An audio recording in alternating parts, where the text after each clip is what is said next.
garlic powder for my salad dressing. And then I use a little thyme. Be careful and not to use the spices that Dr. Gerson did not allow. You know, for instance, that oregano is not allowed. You may use marjoram and some of the others that are outlined in the book, but be careful and use only those that are permitted. Not only that, remember that Dr. Gerson says a little spice. Don't use a great deal of spice, because spices have aromatic acids, and Dr. Gerson felt in his experience that the aromatics have a tendency to disturb the healing. You don't want to do that.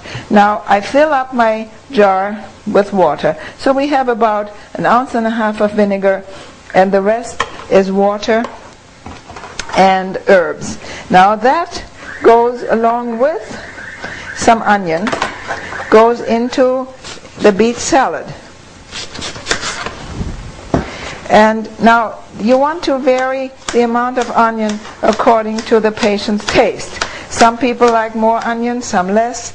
I was raised on a low spice diet all my life, and I don't like even too much onion or garlic or any of these things. Now, again, you want to vary things, and you want to please the patient with his taste. One of the things you may want to put into your beet salad, for instance, is some green pepper strips. They not only add flavor, but they add color and a little bit different texture. All of this is important for the patient. You can put that in there. You can do the same, of course, in other salads. And now you want to put your dressing, stir it up a little bit. You want to put your dressing on the salad, and you want to stir it up a little and let it sit and let it marinate. So now, all with one bunch of cooked beets, I don't mean one bunch, one set of cooked beets, we have a nice tasty beet salad, and we will be having the beets with beet sauce, with Harvard sauce, or rather with the raw apple sauce cooked, so that we have a sweetened creamy set of beets. And again, it is very important to do as much as possible to vary the flavors and to make different things. Now, you can make the same kind of salad out of many other vegetables. For instance, you can make a salad out of butter beans. You can make it out of string beans. You can make a salad out of cauliflower. And, you know, keep it to your imagination. Stew your vegetables and put them into a sour dressing. That is often helpful to patients who have poor appetite. It is helpful, for instance, in the summertime when they don't like to eat such hot foods and like the cold foods. Use your judgment, and perhaps when you have a beet salad like that, you want to have a hot vegetable and your baked potato. So there are always variations and different ways of using the same vegetable. All right. No.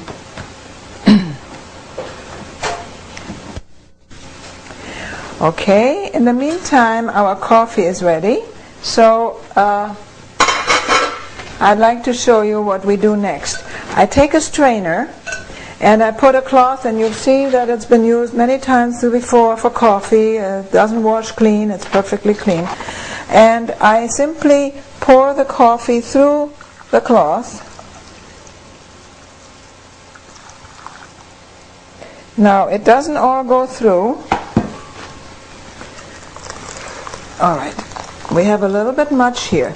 Now, in order to divide it up, you remember you have enough coffee here for 5 enemas. Okay. So I simply put the same amount of coffee in each container. I watch it after a while when I'm ready. I distribute it exactly alike in each container. Then I know I have it divided up, and we have exactly the right amount for each enema. Okay, we have to finish straining this.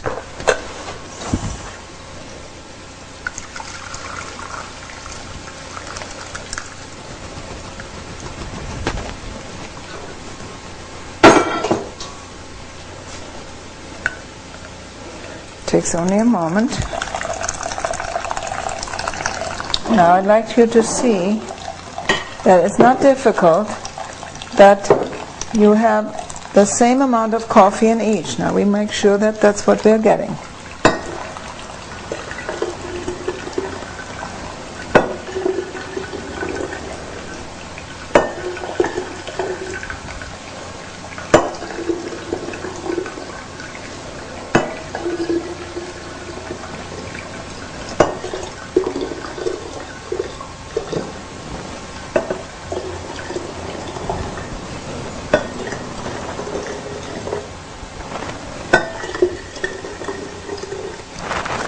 Let's see how we're doing.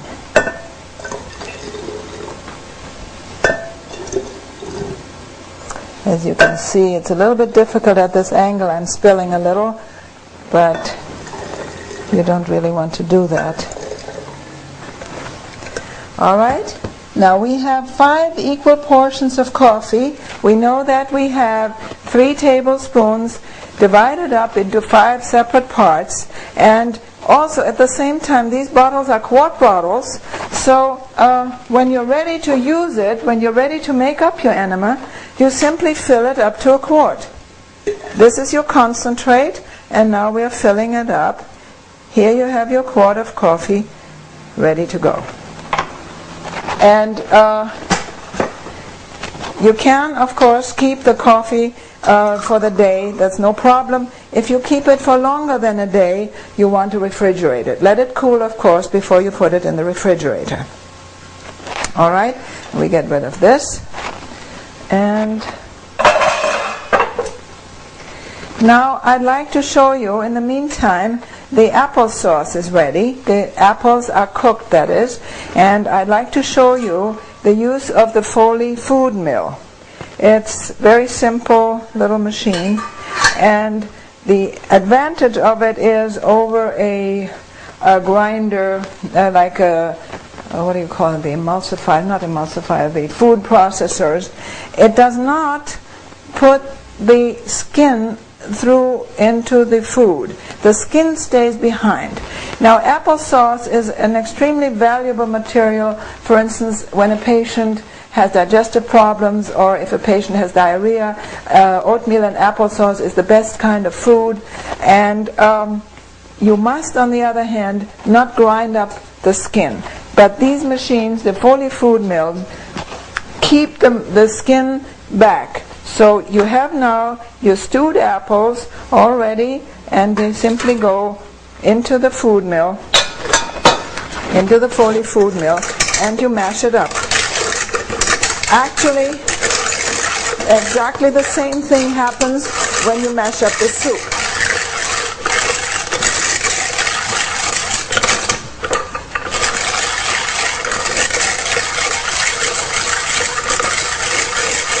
You want to mash through the apples completely, get all the flesh mashed through the holes, and then, I'll show you in a moment, then you have really only the skins left.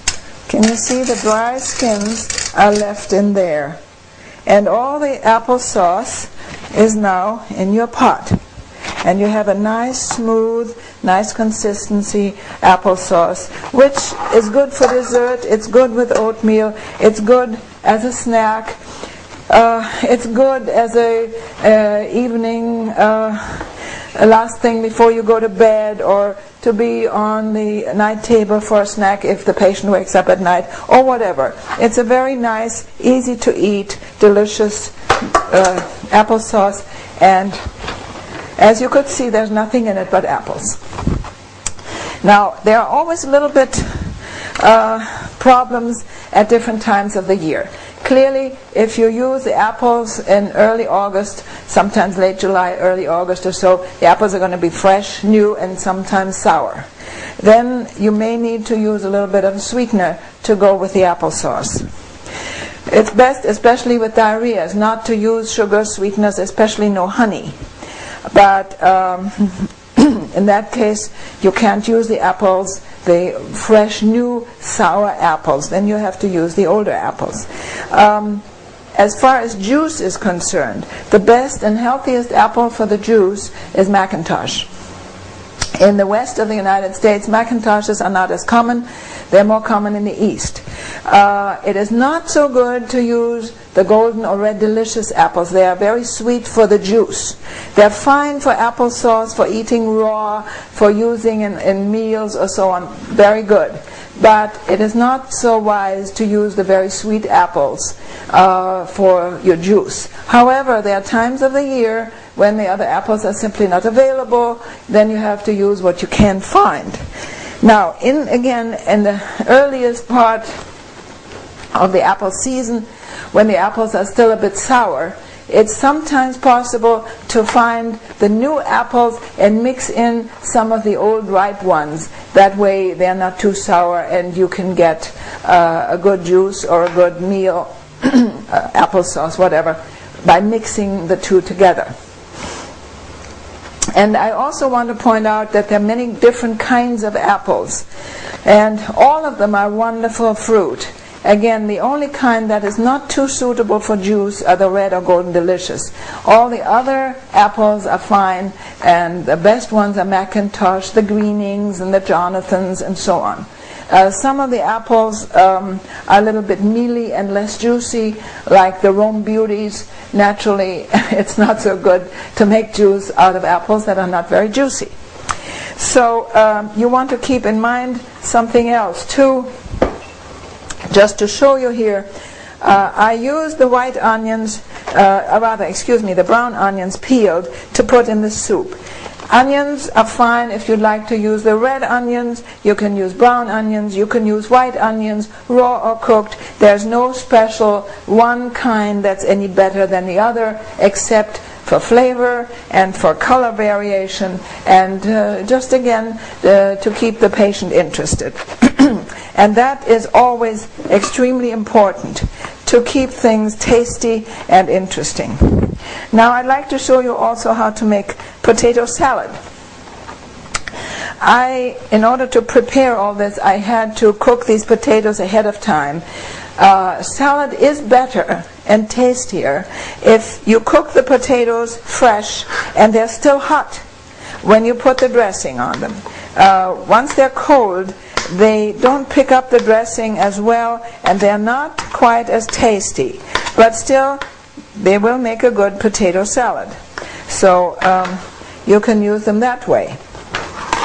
Now here again, in order to get a little color into this, you may want to use red onions. And we'll just cut a little bit of onions and stick them into the salad. And the potato salad you can make more interesting if you put a little bit of texture into it. You can put in, like your onions, you can put in a little bit of green pepper, and potato salad is always wonderful when you put in some celery. So we'll also put a little piece of celery branch in there, just a small piece, and that one isn't even washed yet, so I'll quickly wash it.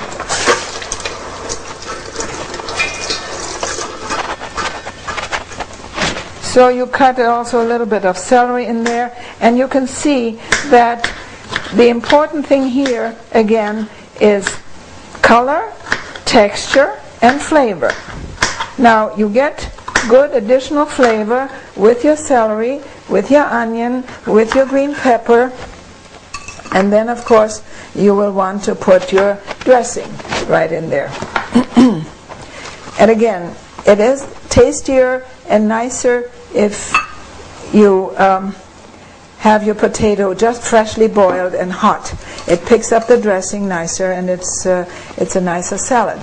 Now again, you can put a tiny bit of parsley in there too, and it gives a little flavor and texture, and it is always very pretty to have a little bit of fresh green leaves, so you have a nice fresh little potato salad ready very quickly. It's not much to it. So you see all the various different things that we're doing. Hold it a minute.